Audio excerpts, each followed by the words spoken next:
Kembali lagi di channel Petualangan Catur Blitz, channel yang membahas catur kurang dari 10 menit. Jika ini adalah pengalaman pertama Anda di channel ini, segera tekan tombol subscribe agar Anda tidak ketinggalan video terbaru selanjutnya. Hari ini kita akan belajar dari Daniel Dubov bagaimana cara untuk menghadapi pembukaan reti. Lawannya kali ini adalah Valery Sviridov. Permainan dimulai dengan pengimbangan kuda F3, reti opening. Dubov memilih untuk mengimbangkan kuda F6. Setelah itu, G3, persiapan gajah fianchetto. Dubov membalas hal ini dengan B6. Dia juga bersiap untuk menciptakan gajah fianchetto di sayap menteri. Valery Sviridov kemudian menciptakan gajah fianchetto, lalu gajah B7. Setelah itu, putih langsung rokade. Di posisi ini, Dubov ternyata merasa tidak cukup dengan satu gajah fianchetto. Oleh karena itu, dia mendorong G6.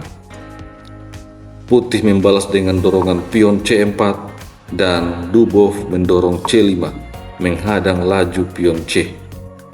Setelah itu, Sviridov mengimbangkan kuda menteri dan Dubov menciptakan gajah fianchetto-nya yang kedua.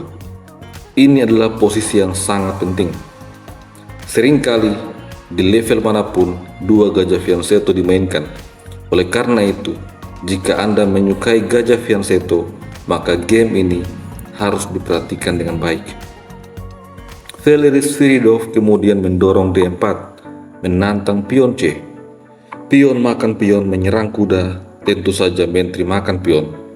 Namun ini membuat menteri berada dalam bayang-bayang gajah. Daniel Dubov merespon hal ini dengan dorongan pion D6 terlebih dahulu. Setelah itu, menteri lari ke petak H4. Tujuan selanjutnya adalah memaksakan pertukaran gajah. Daniel Dubov menyadari hal itu, oleh karena itu, dia mendorong pion H6. Setelah itu, benteng D1, shadowing pada menteri, dibalas dengan kuda B ke petak D7. Di posisi ini, putih kembali mengaktifkan benteng ke petak B1 dan dibalas dengan benteng C8. Putih kemudian mendorong B3, memperkuat struktur pion, dan ini dibalas dengan benteng C5. Ini disebut dengan manuver Rookleaf. Itu artinya benteng akan diaktifkan oleh hitam, dan tentu saja benteng ini kemungkinan besar akan dibawa ke sayap raja. Valery Sviridov merespon hal ini dengan gajah E3. Selain menyerang benteng hitam, juga menghubungkan kedua benteng. Namun, ini adalah serangan yang sia-sia. Dubov kemudian melanjutkan rencananya. Benteng menyerang menteri, dan menteri lari ke petak D4. Sekarang menteri putih berada dalam bayang-bayang gajah. Di posisi ini, Dubov memilih untuk rokade. Selanjutnya, dia akan membawa kuda melompat masuk ke petak E4, sekaligus membuka ancaman pada menteri.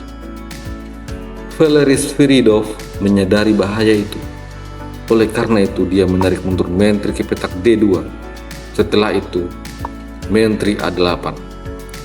Dubov membawa menteri membantu gajah untuk menyerang sayap raja. Di posisi ini, Valery Sviridov mendorong H3.